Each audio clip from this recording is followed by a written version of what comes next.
সুপ্রভাত সকলকে, আর স্বাগত আরও একবার আমার নতুন ভিডিওতে। এবারে আমরা উড়িষ্যার গোপালপুরে সমুদ্র থেকে জাস্ট উঠবেন, আর আমাদের হোটেল লাইট হাউসের নিচের পার্ট,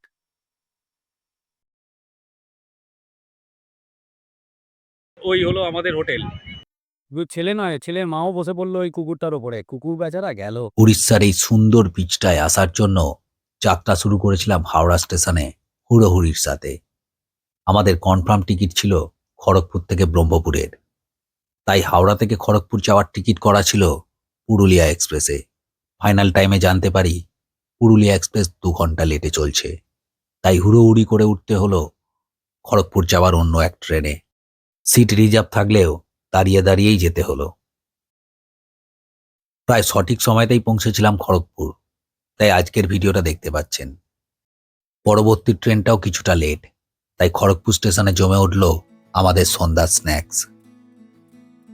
ট্রেন এসে দাঁড়ালে উঠে পড়লাম আমাদের নির্ধারিত কামরায় আর বসে পড়লাম আমাদের সিটে। নিয়ম মতো নীল ওপরের সিটে। ঘড়িতে সময় ঠিক 8:20 আমাদের ট্রেন খড়গপুর স্টেশন ছেড়ে রওনা দিল। ফাইনালি গোপালপুরের যাত্রা আমাদের শুরু হলো। গাড়ির গতির সাথে আমাদের আড্ডাও জমে উঠল। এরপর সব কষ্ট ভুলে চলন্ত ট্রেনের সিটে বসে বসেই বাড়ি থেকে নিয়ে আসা খাবার দিয়ে হলো আজকে রাতের ডিনার। তারপর শুধু ট্রেনের সিটে বসে বাইরেটাকে দেখা আর কখন যেন ঘুমিয়ে পড়া। ব্রহ্মপুর স্টেশনে আমরা পৌঁছালাম, তবে ট্রেন 2 ঘন্টা লেট। গোপালপুরের সব থেকে কাছাকাছি স্টেশন হলো এই ব্রহ্মপুর। এখন 4:49, এই জাস্ট আমরা ব্রহ্মপুরে নামলাম, আর ট্রেনটার এখানে টাইম ছিল 2:50, প্রায় 2 ঘন্টা লেটে আমাদের ট্রেন পৌঁছালো। অ্যাকচুয়ালি আমাদের জন্য ভালোই হলো, কেননা এখানে 2 ঘন্টা প্ল্যাটফর্মে ওয়েট করতে পারতো। এবার আমরা বাইরে বেরিয়ে ওখান থেকে টোটো নিয়ে নেব। স্টেশনের ঠিক বাইরেটা থেকেই গাড়ি পাওয়া যায়, তাই ওদিকেই পা বাড়ালাম। তবে ভোরের বেলা ছোট গাড়িগুলো অনেক টাকা চাইছে, তাই মাত্র 400 টাকার বিনিময়ে একখানা অটো বুক করলাম আর রওনা দিলাম গোপালপুর সমুদ্র সৈকতের দিকে। জনবিহীন রাস্তা আর সকালের স্নিগ্ধ আলো মেখে আমাদের অটো বেশ জোর গতিতেই দৌড়চ্ছে, যা মাত্র আধ ঘন্টার মধ্যেই আমাদের পৌঁছে দিল গোপালপুর সমুদ্র সৈকতে। ঘড়িতে সময় এখন সকাল 5:36। আর এই হলো গোপালপুরের বিখ্যাত সমুদ্র সৈকত। গোপালপুর আমাদের স্বাগত জানালো পূবের কোণে সদ্য ওঠা সূর্যের কিরণ দিয়ে, আর দিল কয়েকটা সকালের তাজা সমুদ্র ঢেউ। প্রথম দর্শনেই গোপালপুর আমাদের মন ছুঁয়ে গেল, তাই সমুদ্র তট ছেড়ে আর হোটেল রুমে যেতে ইচ্ছা যাচ্ছে না। আর যাবই বা কোথায়? এই সমুদ্র তটটাই আমাদের হোটেল। এই যে নীল রঙের ঘরটা, এটাই আমাদের গোপালপুরের ঠিকানা। এই সমুদ্র, আর এই সমুদ্র থেকে জাস্ট উঠবেন আর আমাদের হোটেল, সেই জন্যেই এই হোটেলটাকে চয়েস করা। হোটেলের নাম সমুদ্র মৃদু হাওয়া, কিন্তু হোটেলের রুম থেকে পাওয়া যায় সমুদ্র দর্শন থেকে গর্জন সবটাই। রুমগুলো বেশ বড় আর থাকার জন্য যথেষ্ট। বাথরুমটাও বেশ বড়, প্রয়োজনীয় সবকিছু আছে। পলবাবু এসেই ল্যাদ খেতে শুরু করেছেন।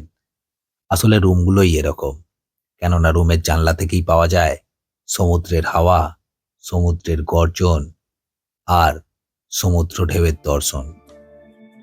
তবে আমাদের রুম দুটোর সামনে থাকা এই বিরাট বড় প্রাইভেট ব্যালকনিটা সব থেকে ভালো। Lighten up, take me on your magic river. Tell me all your dreams align. Sign me up. Hotel থেকে কয়েকটা সিঁড়ি মাত্র নামলেই এক্কেবারে সমুদ্রের বালিতে। যখনই মন চায় টুক করে চলে আসো সমুদ্রের ধারে, কিংবা ওই ব্যালকনিতে বসে গুনতে থাকো সমুদ্রের ঢেউ। পম্পিয়ার নীল তো যখন তখন চলে যাচ্ছে সমুদ্রের জল ঘাঁটতে। I can get hard, so honey, if you need to cry, just come share my pillow and rain, rain, go away.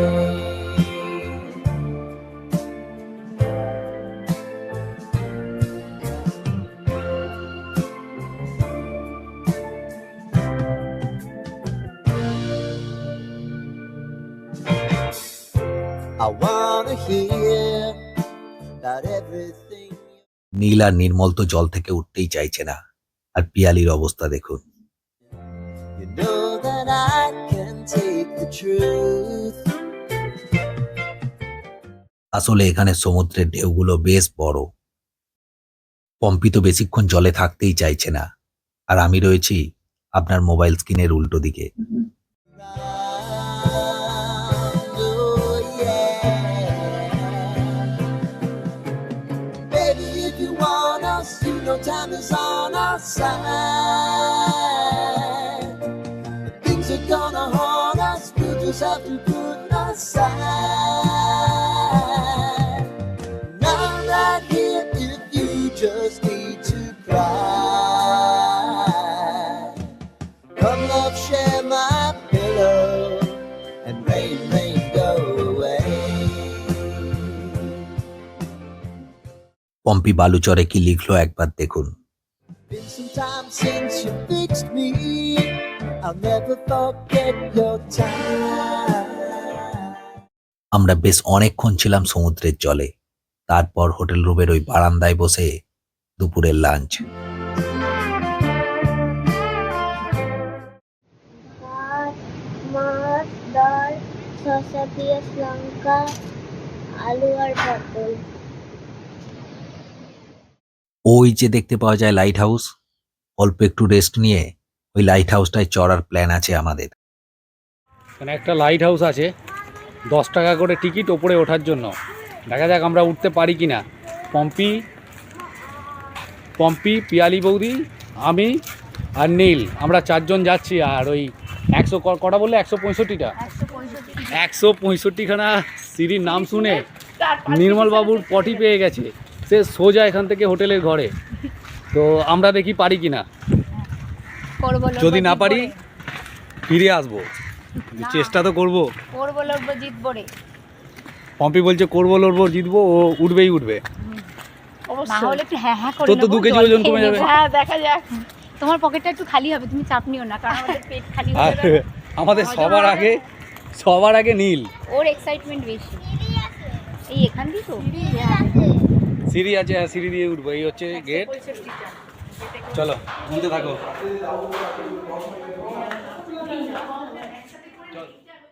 আর মাঝে মধ্যে এরকম জানালা আছে, জানালা দিয়ে সমুদ্রের অপূর্ব দৃশ্য পাওয়া যাচ্ছে দেখতে। পম্পি সিঁড়ি গুনছে, কটা সিঁড়ি উঠলো।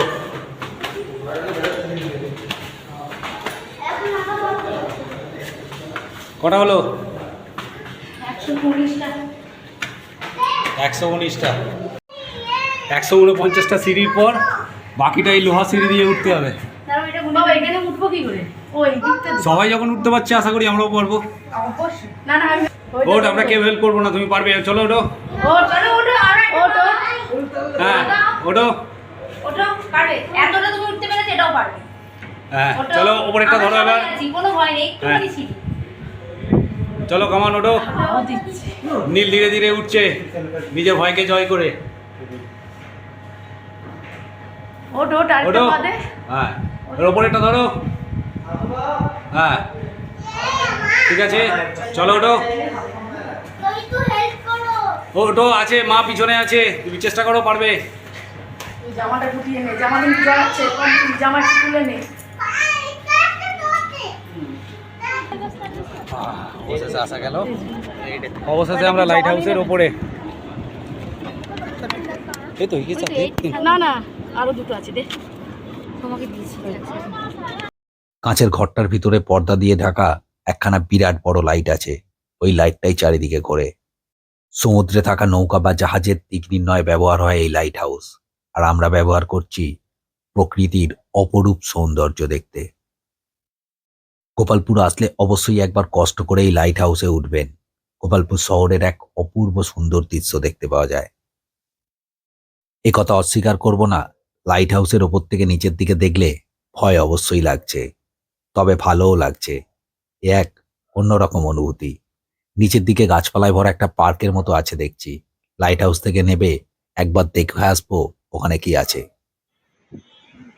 এই দেখো এই এরিয়া সবথেকে উঁচু আছে, এই দেখো। কি দেখাচ্ছ? সব থেকে উঁচু গাছ, উঁচু গাছ, হ্যাঁ।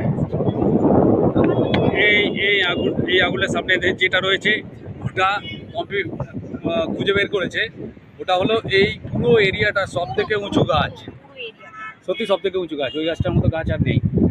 আর এদিকে নদীটা এসে এটা দিয়ে এসে সমুদ্রে মিশে যাচ্ছে, সেটা এই লাইট হাউসে আসলে স্পষ্ট বুঝতে পারা যায়। মানে পাখির চোখে আপনি পুরো এরিয়াটাকে, পুরো ল্যান্ডস্কেপটাকে এক্সপ্লোর করতে পারেন। মানে গোপালপুর বিচ সহ এই যে সামনে গোপালপুর বিচটা, মানে গোপালপুরের যে মেন টুরিস্ট স্পট ওই হলো আমাদের হোটেল। এটা আমাদের হোটেলটা। কেমন লাগছে পিয়ালি লাইট হাউসটা? দারুণ লাগছে বলো। এখানে দেখ পাহাড়গুলোকে দেখতে পাওয়া যাচ্ছে পুরো। এই লাইটটা রেডি করা হচ্ছে, লাইট হাউসের যে লাইটটা আমরা তলা থেকে দেখতে পাই, লাইটটাকে রেডি করা হচ্ছে। মানে ওপরের ঢাকনা দেওয়া পর্দাটা খুলে দেওয়া হলো, এবার লাইটটা জ্বালানো হবে। আর এই লাইটটার এতটাই জোরালো যে চোখ অন্ধকার হয়ে যেতে পারে, তাই তার আগেই আমাদেরকে ওপর থেকে নিচের দিকে নামিয়ে দেবে, তারপরে লাইটটা অন করাবে। ওকে, তুমি আগে নামো। তো অবশেষে আমরা 160খানা সিঁড়ি পার করে উপরে উঠলাম, এবার নিচে নামার পালা। লাইট হাউসে চড়ার এক অন্যরকম অভিজ্ঞতা নিয়ে সবাই মিলে লাইট হাউস থেকে নেমে আসলাম সিঁড়ি বেয়ে। সিঁড়ি দিয়ে নামতে শরীরের একটু কষ্ট কম হয় বটে, তবে অসুবিধা ভালোই হচ্ছে, কেননা সিঁড়িগুলো বড্ড সরু। লাইট হাউসের সাথে একটা পার্কের মতো করা আছে, বাচ্চাদের পার্ক। তো এইখানটাতে অলরেডি নীলবাবুর বায়না হয়ে গেছে, আমরা এখানটাতে একটু ঘুরবো।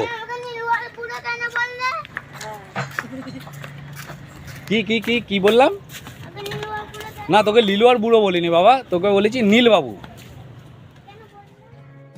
I know if I need it, you'll always believe my eyes. Crying on my pillow, rain, rain, go away.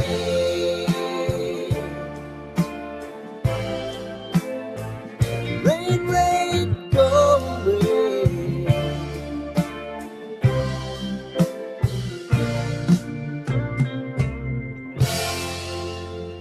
পার্কের মধ্যে থাকা এই কুকুরটাকে নিয়ে মা আর ছেলের কাণ্ড দেখুন। শুধু ছেলে নয়, ছেলের মাও বসে বললো ওই কুকুরটার ঘাড়ের ওপর। কুকুরটার যে কি কষ্ট হচ্ছে। এইটা একটা ভূত, তোকে একটা বিস্কুট খাইয়ে দেব রে। এইটা একটা ভূতুরে, এটা একটা বাবাটা সামনে থেকে এটা ভূতুরে কুকুর। এর উপর আমরা চড়ে একে মারবো। ওরা মা ছেলে দোলনা চলতে ব্যস্ত, আর এখানে পিয়ালি পরিষ্কার করে ওনার হাফ প্যান্ট, মানে পল বাবুর জন্য মন খারাপ করে এখানে বসে আছে। লাইট হাউসের এই পার্কটা আয়তনে খুব একটা বড় নয়, তবে নির্জন, নিরিবিলি আর পরিষ্কার। পরিবারের সকলে মিলে বেশ কিছুক্ষণ এখানে বসলে বেশ ভালোই লাগবে, সঙ্গে বাচ্চা থাকলে তো কোনো কথাই নেই। এরপর আমরা হোটেল রুমে ফিরে যাব, তারপর বেরোবো সন্ধ্যাবেলার গোপালপুরকে উপভোগ করতে।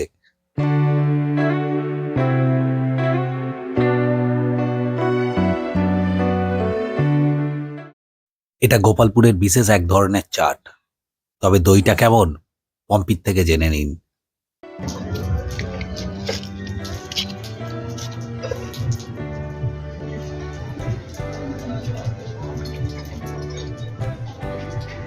কেমন খেতে?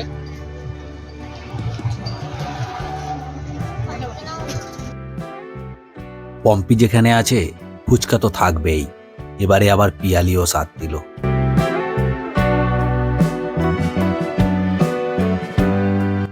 আমরাও লোভ সামলাতে পারলাম না, দু একটা খেয়ে নিলাম।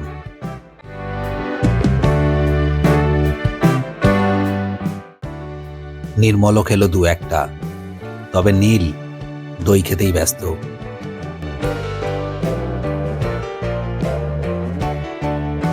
সমুদ্র পাড়ে এসে মাছ ভাজা না খেলেই নয়, আমার আগেই পৌঁছে গেল নির্মল মাছ ভাজার দোকানে।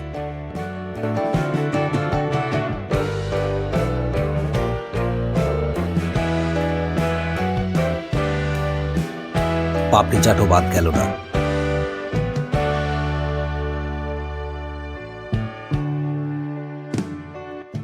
এরপর লাইন দিতে হলো শাওয়ারমা রোলের দোকানে। এটা পম্পি আর পিয়ালির ডিম্যান্ড।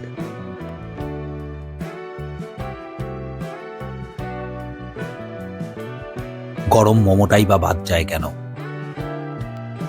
এভাবেই কখন যেন কেটে গেল আজকে আমাদের গোপালপুরের সন্ধ্যা। এরপর হোটেলের ওই খোলা বারান্দায় বসে জমিয়ে আড্ডা, আর ওই বারান্দা থেকে দেখতে থাকা সমুদ্রের অগন্তি ঢেউ। কেমন লাগলো বলুন তো আজকের ভিডিওটা? ভালো লাগলে অবশ্যই একটা লাইক দেবেন আর কমেন্ট করে জানাবেন কোনটা বেশি ভালো লেগেছে, গোপালপুরের সমুদ্র সৈকত নাকি আমাদের হোটেল, নাকি আমাদের হোটেল থেকে দেখা গোপালপুরের সমুদ্র সৈকত। গোপালপুরে অনেক কিছু দেখার আছে, তাই গোপালপুরের সাইট সিন থাকছে পরের ভিডিওতে। ওই ভিডিও একদম মিস করবেন না। ভালো থাকবেন, সুস্থ থাকবেন, নমস্কার।